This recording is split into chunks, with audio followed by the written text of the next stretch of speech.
Assalamualaikum warahmatullahi wabarakatuh. Innal hamdalillah nahmaduhu wa nasta'inuhu wa nastaghfiruh wa na'udzu billahi min shururi anfusina wa min sayyiati a'malina may yahdihillahu fala mudhillalah wa may yudlilhu fala hadiyalah. Asyhadu an la ilaha illallah wa asyhadu anna Muhammadan abduhu wa rasuluh la nabiyya ba'da. Yang terhormat Bapak Umar Yadi selaku Kepala SMA Negeri 28 Jakarta, yang saya hormati Bapak Ibu Guru dan karyawan tata usaha beserta staf dan jajarannya serta teman-teman yang saya banggakan. Puji syukur marilah kita panjatkan kehadirat Allah Subhanahu wa taala, karena berkat karunia dan rahmatnya kita semua masih diberikan nikmat sehat walafiat dan nikmat panjang umur. Selawat dan salam tanti intinya kita curahkan kepada panutan kita, Nabi besar Nabi Muhammad SAW, yang telah membawa Islam dari zaman yang gelap gulita menjadi zaman yang terang benderang seperti saat ini. Pada kesempatan kali ini, saya akan menyampaikan tausiah tentang keistimewaan dan kejadian-kejadian mulia yang terjadi di bulan Ramadan, serta apa yang kita perlu lakukan sebagai pemuda Islam di bulan Ramadan ini. Hadirin yang dirahmati Allah Subhanahu wa taala, sekarang kita telah tiba di bulan Ramadan.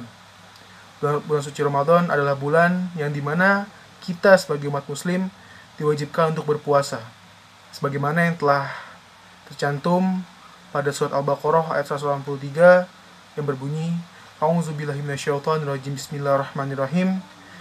Ya ayyuhallazina amanu kutiba alaikumus siyamu kama kutiba alal ladzina min qablikum la'allakum tattaqun.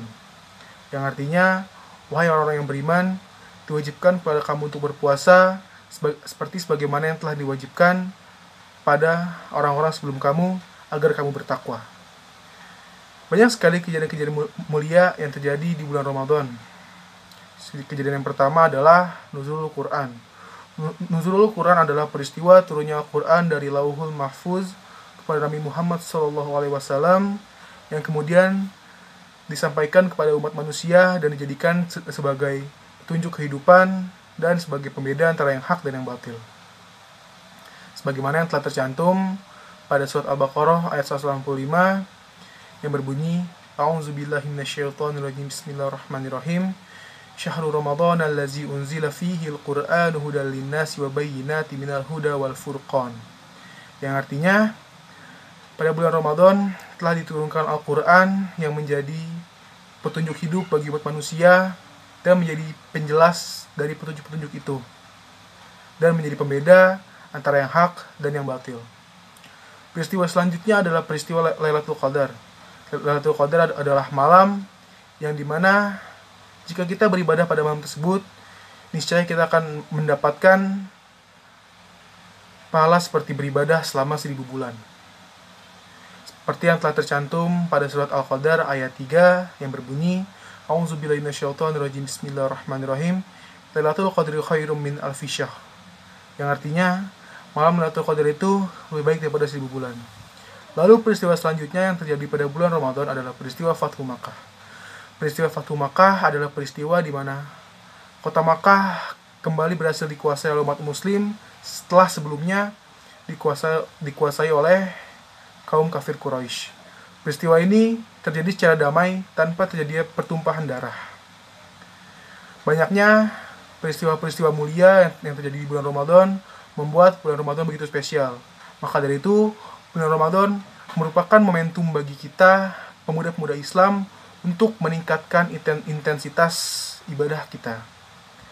Memang, pada tahun ini, bulan Ramadan agak sedikit berbeda dengan bulan Ramadan di tahun-tahun sebelumnya, yang dimana hal ini disebabkan oleh adanya pandemi virus corona yang tengah merebak di seluruh dunia. Namun, adanya virus corona ini tidak boleh menjadi penghalang bagi kita untuk senantiasa meningkatkan intensitas ibadah kita. Tidak adanya tarawih di masjid bukan berarti kita tidak tarawih di rumah. Tidak adanya itikaf di masjid bukan berarti kita tidak melaksanakan kegiatan ibadah di rumah. Hal ini tentunya harus kita lakukan agar kita menjadi pemuda Islam yang beragama dan berkarakter. Suatu bangsa atau suatu umat dapat ditentukan maju atau mundurnya dilihat dari kualitas pemuda-pemudanya. Jika suatu bangsa atau umat memiliki kualitas pemuda yang buruk, maka dapat dipastikan bangsa tersebut akan mundur. Namun, jika suatu bangsa atau umat memiliki pemuda yang sangat baik, kualitas pemuda yang sangat baik, maka dapat dipastikan bangsa tersebut akan maju. Saya memiliki 2 contoh pemuda Islam yang dapat kita jadikan teladan dan contoh dari kehidupan kita untuk sehari-hari. Yang pertama adalah Mus'ab bin Umair. Mus'ab bin Umair adalah salah satu contoh pemuda Islam yang hidup pada zaman Rasulullah. Mus'ab bin Umair berasal dari keluarga yang kaya raya, yang bergelimang harta, yang hidup mewah. Pada suatu hari, Allah memberinya hidayah. Ia pun masuk Islam. Namun, keluarganya ini sangat tidak menyukai Islam. Ketika info Mus'ab bin Umair masuk Islam sampai kepada keluarganya, Mus'ab bin Umair pun diusir dari keluarganya. Namun, ia tidak masalah.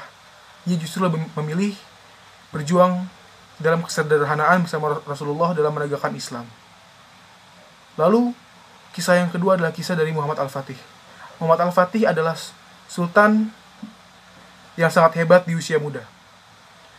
Bahkan, ia dapat menaklukkan Konstantinopel yang pada saat itu memiliki pertahanan yang sangat kuat dan sangat sulit untuk ditembus. Bahkan, penaklukan Konstantinopel pada saat itu menjadi tonggak utama kebangkitan Islam pada zaman itu. 2 contoh pemuda yang sudah saya sebutkan dapat kita jadikan sebagai teladan dalam kehidupan kita sehari-hari agar kita bisa menjadi pemuda Islam yang beragama dan berkarakter. Hadirin yang dimuliakan oleh Allah Subhanahu wa taala, mungkin ini saja yang dapat saya sampaikan. Jika terdapat kekurangan, itu asal dari diri saya, dan jika terdapat kelebihan ataupun kebenaran, itu datangnya dari Allah Subhanahu wa taala.